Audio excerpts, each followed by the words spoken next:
Питам наистина да бъда кратък, но представете си, днеска с Марин си говорим, казвам, той ми се обади по телефона, нали не си забравил, че имам среща. Да, ще се изкажеш таки книги. Не мога да се изкажа без книга. В смисъл, трябва да прочита нещо за нея. Аз съм, така да се каже, любител на много красивото, много хубавото, много прекрасното, максималист.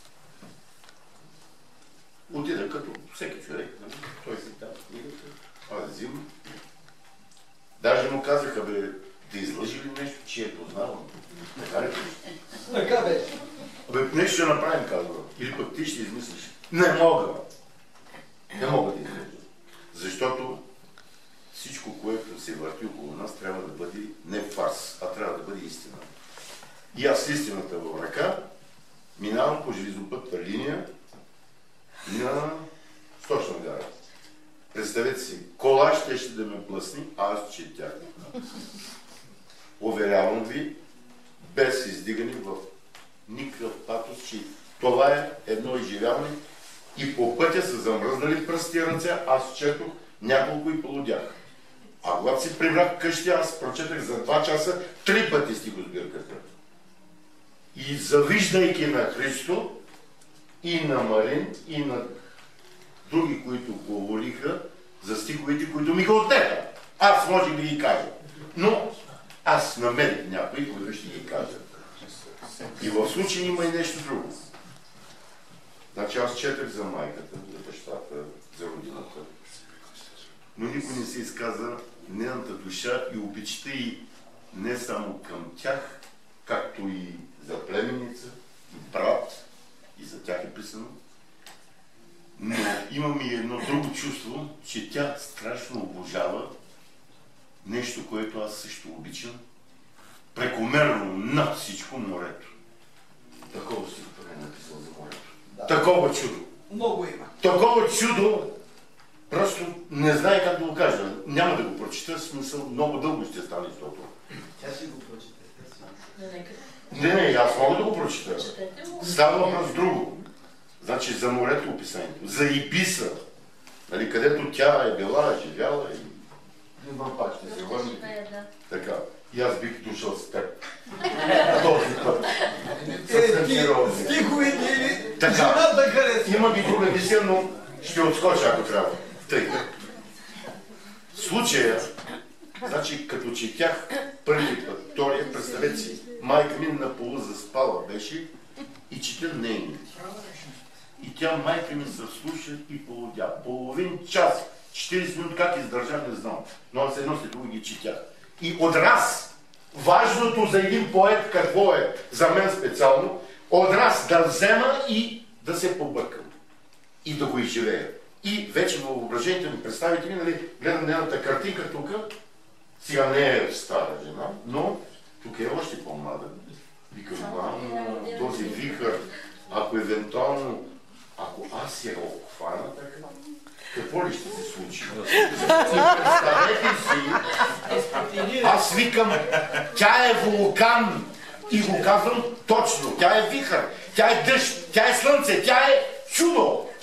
Изигаме в култ на принципа и се убедих, когато идох и я целунах и казах, коя дойде си, тя каза Овен. И аз казах, да, само Овен може да бъдеш така чувствена. И още казано с 2 приказки, значи това е първата книга, нали? Да.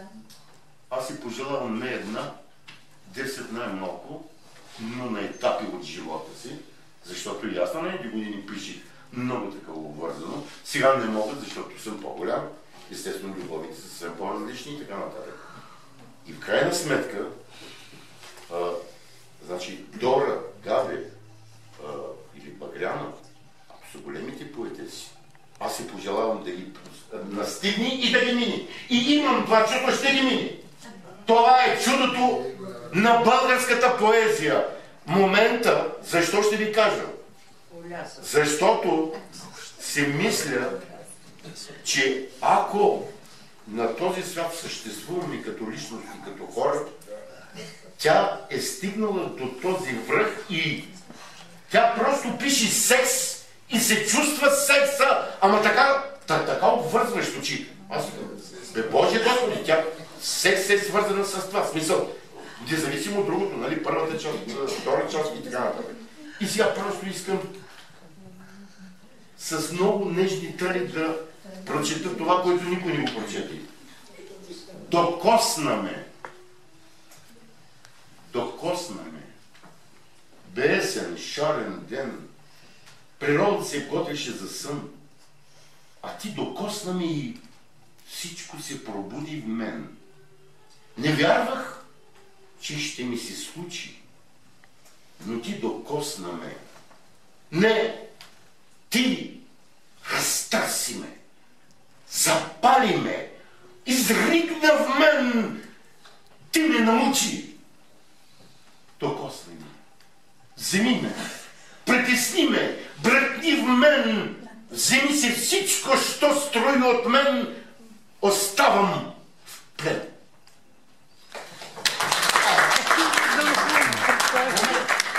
Не ме разбрали онова, което го имам. Все още витая. Чувства. Ще те засипя с град от чувства. В вихрен ураган засмукал грях, сласт, плам. Телата ни усукани, задавени в целувка, се борят лудо с власт, страст, срам. Като вулканна лава ще те потопя в милувки, ще те оставя бездиханен, о, блян мой. А после ще те съживя с безброй прегръдки и ще те упоя с наслада в блажен покой. Такъв стих, такова чудо, последно изпитание. Не ме наказвай повече години.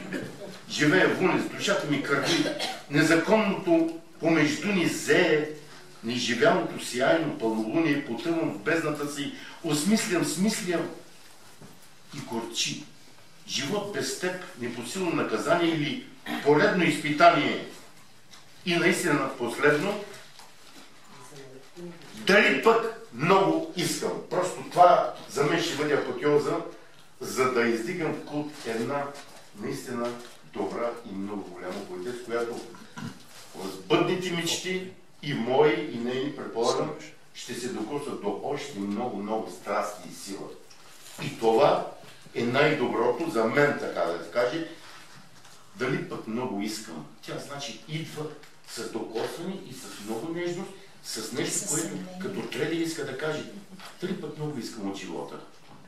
Поисках да избягам, да се скрия, да спра да мисля, да не се наказвам, дори и от сърцето си да те изтрия на празно. На любовта лъчите не залязват. Сега те искам повече от всякога, да бъдеш някъде наблизо, макар да ме обърква тази близост, да ставам нервна и свъдлива, пронизвайки ме с поглед, надявам се разбираш всичко. Не ме виниш, когато съм критична.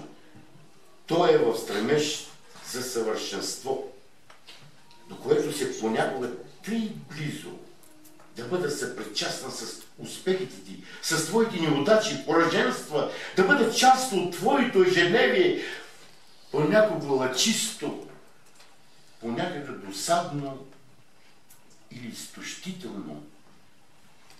Дали пък много искам? Дали пък много искам да го